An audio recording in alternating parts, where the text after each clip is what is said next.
Coucou, ici c'est Charlotte Médic. Je viens d'accompagner mes enfants à l'école. C'est le matin et pour la première fois depuis des mois, il n'y a personne dans l'appartement. Donc j'ai décidé d'en profiter pour vous lire un chapitre de Soldats de plomb, juste pour le fun. Voilà, nous sommes donc pour ainsi dire dans ma cuisine, avec un micro qui fonctionne peut-être, et mon fauteuil qui fait screech screech. Et je ne suis pas préparée, vu que c'est de l'improvisation totale. Voilà, c'est parti. Chapitre 1. Adèle.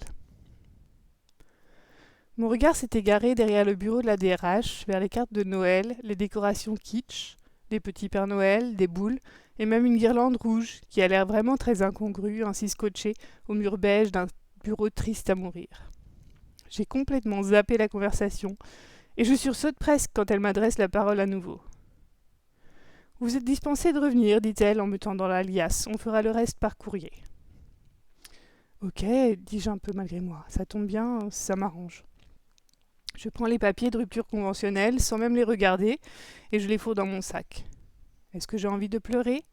Est-ce que j'ai envie de cracher à la face des entreprises et des patrons qui trouvent humain de virer quelqu'un à l'avant-veille de Noël et qui n'ont même pas les cojones de faire un vrai licenciement ? Bof. Je n'ai jamais considéré Peter comme un patron. Il fait ce qu'il veut avec sa PME qui bat de l'aile, et moi aussi je faisais ce que je pouvais dans mon job. Et cette DRH à temps partiel, avec son langage policé, ses décorations nulles, son tailleur usé et sa petite mine pâle et chiffonnée d'hiver, je parie qu'elle fait ce qu'elle peut aussi. Et je ne suis pas vraiment triste, non, non, je jure. Ce sentiment qui m'étreint le cœur et me donne un tout petit peu envie de pleurer, ce n'est pas vraiment de la tristesse. C'est un mélange pervers de soulagement et de découragement. Je suis soulagée parce que ce job dans le conseil en énergie verte commençait à me courir sur le haricot. Je continue sur ma lancée en mode zombie.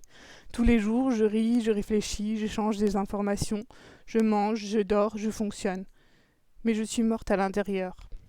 Encore une fois, je n'ai pas de rancœur contre ce job. Je crois que ça aurait été pareil ailleurs. En tout cas, c'était la même chose dans mon job précédent. Je fais un crochet par mon bureau. La lumière blafarde de l'écran d'ordinateur et l'atmosphère feutrée de l'open space ne vont pas me manquer. Je décide de laisser tous mes papiers en plan. Je me contente de rassembler dans un sac en tissu mon paquet de thé, le polar que je suis en train de lire et mes baskets de secours. Puis j'enfile mon manteau, enfouissant mes bras dans les manches réconfortantes, je cale mes affaires sur mes épaules et je prends le chemin de la sortie. Tu nous quittes déjà ? Me demande Chiara, la standardiste, quand je vais à sa banque d'accueil pour lui faire une dernière bise. J'aime bien Chiara, elle va me manquer avec sa mèche rose et sa voix chantante. Ouais, et je ne reviens pas. Elle fronce les sourcils. Je savais pas que t'étais en CDD. Non, c'était un CDI, j'avais terminé les prolongations de ma période d'essai le mois dernier. Ah, zut, fait-elle d'un air réprobateur. Peter aurait pu faire ses comptes avant de t'embaucher. C'est un peu pourri comme timing avec Noël dans 2 jours et tout ça. Oui, dit Jean en haussant les épaules. Au moins j'aurai des vraies vacances pour les fêtes. Oui, fait Chiara d'un ton incertain. Ça se voit, elle n'ose pas me demander ce qui s'est passé. Et à vrai dire, je ne sais même pas ce que je lui répondrai. C'est comme en amour quand on se fait larguer, mais qu'on n'y était déjà plus depuis un moment. Qui est parti le premier ? Qui a plaqué l'autre ? Pas toujours facile de démêler les sentiments. Je connais bien cette impression. Tu sais ce que tu vas faire ensuite ? Interroge Chiara, pour être gentille. J'esquisse un geste vague et c'est à ce moment-là que le désespoir me rattrape et que les larmes arrivent. La honte totale. J'ai les yeux qui brûlent et la lèvre inférieure qui tremble et je sens déjà mon nez qui vire au rouge Rudolph, ici dans le hall d'accueil de mon futur ex-job qui n'était même pas important pour moi. Et évidemment, il faut que ça se produise juste au moment où les consultants remontent en bande de leur pause café-clope ragot. Oh non, murmure Chiara avec un coup d'œil nerveux au jeune loup qui entre. Bien sûr, ils perçoivent immédiatement l'odeur du sang et ils ralentissent le pas, humant l'air pour s'en délecter. C'est dans leur ADN de jouir de ce genre de spectacle. C'est de ça qu'ils se nourrissent, et eux non plus, je ne leur en veux pas du tout pour ça. Ils font partie de l'écosystème, de la jungle parisienne, et j'aime la jungle dans toute sa diversité. C'est vrai, si, je vous assure. Mon seul problème avec la jungle, c'est que je n'arrive pas du tout à y trouver ma place. Je vois toute cette effervescence, les singes qui se poursuivent dans les arbres en criant, les oiseaux au plumage magnifique, les insectes qui vaquent, les fauves tapis dans l'ombre des arbres. même les paresseux assoupis. Je vois tout ça, j'apprécie le spectacle, mais à aucun moment je ne peux oublier que je n'en fais pas partie. Pourquoi ?